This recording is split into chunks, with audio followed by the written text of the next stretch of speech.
ವಿಜಯಪುರ ಜಿಲ್ಲೆ ಮುದ್ದೇಬಿಹಾಳ ಪಟ್ಟಣದ ಬಸವೇಶ್ವರ ಸರ್ಕಲ್ನಲ್ಲಿ ಮುದ್ದೇಬಿಹಾಳದ ಎನ್ಎಸ್ಯುಐ ಹಾಗೂ ಯುವ ಕಾಂಗ್ರೆಸ್ ವತಿಯಿಂದ ಪ್ರತಿಭಟನೆ. ಆರ್ಎಸ್ಎಸ್ ಹಾಗೂ ಬಿಜೆಪಿ ನಾಯಕರ ವಿರುದ್ಧ ಪ್ರತಿಭಟನೆ. ಸಚಿವರಾದ ಪ್ರಿಯಾಂಕಾ ಖರ್ಗೆ ಅವರಿಗೆ ಹಗುರವಾಗಿ ಮಾತನಾಡಿದ್ದು ಮತ್ತು ಜೀವ ಬೆದರಿಕೆ ಹಾಕಿದವರ ವಿರುದ್ಧ ಮುದ್ದೇಬಿಹಾಳ ಪಟ್ಟಣದ ಬಸವೇಶ್ವರ ಸರ್ಕಲ್ನಲ್ಲಿ ಪ್ರತಿಭಟಿಸಲಾಯಿತು.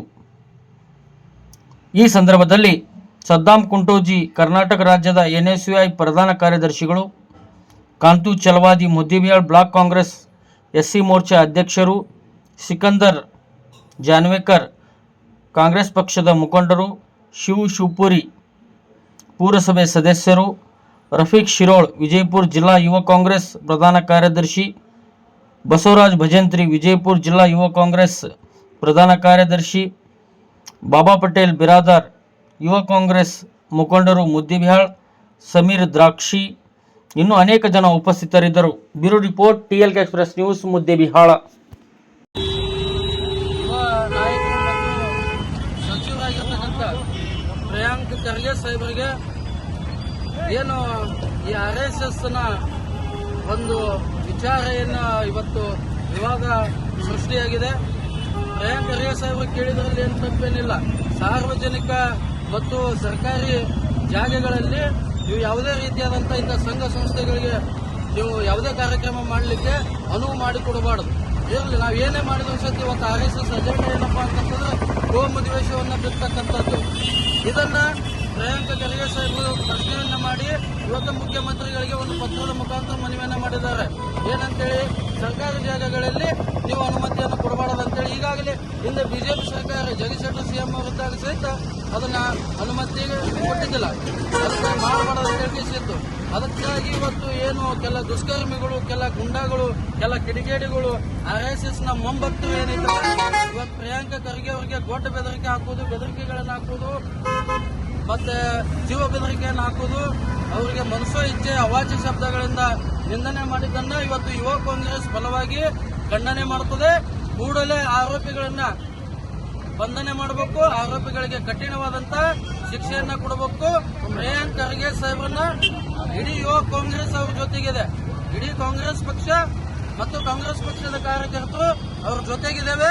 ಪ್ರಿಯಾಂಕ್ ಖರ್ಗೆ ಅವ್ರನ್ನ ಇದು ಯಾವುದೇ ಬಿಜೆಪಿ ಅವರಾಗಲಿ RSSನವರಾಗಲಿ ಪ್ರಿಯಾಂಕ್ ಖರ್ಗೆ ಅವ್ರನ್ನ ಒಂದಿಟ್ಟು ಟಚ್ ಮಾಡಕ್ಕೆ ನಾವು ಕೊಡುದಿಲ್ಲ ಅನ್ನುವಂತ ಮಾತನ್ನ ಹೇಳಿ ಕೂಡಲೇ ಆರೋಪಿಗಳನ್ನ ಬಂಧನ ಮಾಡಬೇಕಂತೇಳಿ ಆಗ್ರಹ ಮಾಡ್ತಾ ಇದ್ದಾರೆ.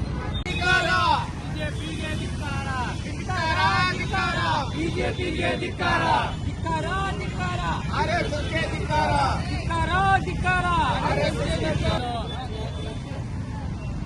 ಮಾನ್ಯ ಗ್ರಾಮೀಣಾಭಿವೃದ್ಧಿ ಮತ್ತು ಪಂಚಾಯತ್ ಇಲಾಖೆ ಸಚಿವರಾದಂತಹ ಪ್ರಿಯಾಂಕ ಖರ್ಗೆ ಸಾಹೇಬರ ಒಂದು ಮಾನ್ಯ ಮುಖ್ಯಮಂತ್ರಿಗಳಿಗೆ ಪತ್ರ ಬರೆದಿದ್ದರು, ಮನವಿ ಪತ್ರ. ಏನು RSS ಬೈಠಕ್ಗಳು ಸರ್ಕಾರಿ ಜಾಗದಲ್ಲಿ ಮತ್ತು ಸರ್ಕಾರಿ ಕಾಲೇಜ್ ಆವರಣದಲ್ಲಿ ಮತ್ತು ಯೂನಿವರ್ಸಿಟಿಯ ಸ್ಥಳಗಳಲ್ಲಿ ನಿಷೇಧಿಸಬೇಕಂತ ಹೇಳಿ ಏನು ಖರ್ಗೆ ಸಾಹೇಬರು ಮನವಿ ಪತ್ರ ಸಿದ್ದರಾಮಯ್ಯ ಅವರಿಗೆ ಮಾನ್ಯ ಮುಖ್ಯಮಂತ್ರಿಗಳಿಗೆ ಬರೆದಿದ್ದರು. ಆದರೆ ಕೆಲವು ಗುಂಡಾಗಳು, ಕೆಲವು ದೇಶದ ದ್ರೋಹಿಗಳು ಮಾನ್ಯ ಖರ್ಗೆ ಸಾಹೇಬರಿಗೆ ನಿಂದನೆ ಮಾಡಿ ಅವಾಚ್ಯ ಶಬ್ದಗಳಿಂದ ಬೈದಿದ್ದಾರೆ. ಈಗಾಗಲೇ ಗೃಹ ಇಲಾಖೆ ಆ ಮಹಾರಾಷ್ಟ್ರ ಮೂಲದ ವ್ಯಕ್ತಿಗೆ ಬಂಧನ ಮಾಡಿದ್ದಾರೆ ಮತ್ತು ಪ್ರಿಯಾಂಕ ಖರ್ಗೆ ಸಾಹೇಬರಿಗೆ ಗೃಹ ಇಲಾಖೆಯಿಂದ ಸೂಕ್ತವಾದಂತಹ ಭದ್ರತೆ ಒದಗಿಸಿದ್ದಾರೆ. ಈ ದೇಶದ ಸಂವಿಧಾನ ವಿರೋಧಿ ಯಾವುದಾದ್ರೂ ಈ ದೇಶದಲ್ಲಿ ಸಂಘಟನೆ ಇದ್ರೆ ಅದು RSS ಸಂಘಟನೆ. RSS ಸಂಘಟನೆ ನೋಂದಾಯಿತ ಆಧಾರದಂತ ಸಂಘಟನೆ. 52 ವರ್ಷ ತಮ್ಮ ಶಾಖೆ ಕಚೇರಿ ಮೇಲೆ ಈ ದೇಶದ ಧ್ವಜ ಹಾರಿಸಲಿಲ್ಲ. ಸಂವಿಧಾನ ವಿರೋಧಿಗಳವರು, ಭಾರತ ದೇಶದ ಜೀವನದ ಧ್ವಜದ ವಿರೋಧವಿದ್ದವರು.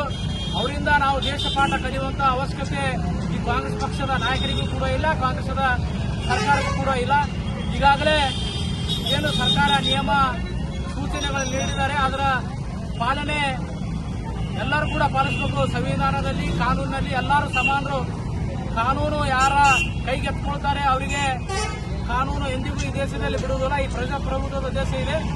ಇಲ್ಲೇ ಇಂಥ ಹೀನ ಕೃತ್ಯವೇ, ಇಂಥ ಹೀನ ಘಟನೆಗಳೇ ಯಾರ್ಯಾರು ನಡೆಸ್ತಾ ಇದ್ದಾರೆ ಇಂಥವರಿಗೆ RSS ಸಂಘಟನೆ ಏನು ಮಾಡ್ತಾ ಇದೆ, ಇದಕ್ಕೆ ನಾವು ಧಿಕ್ಕಾರ ಕೊಡ್ತೀವಿ ಮತ್ತು ಏನು ತಾವು ಖರ್ಗೆ ಸಾಹೇಬರಿಗೆ ವಂದನೆ ಮಾಡಿದ್ರೆ ಅವರಿಗೆ ಕ್ಷಮೆ ಹಾಕಿ ಕೇಳಬೇಕಂತೇಳಿ ಇದರ ಮುಖಾಂತರ ಕೇಳಲು ಬಯಸ್ತೇನೆ. RSS ಗೂಂಡಾಗಳನ್ನು ಬಂಧಿಸಲೇಬೇಕು.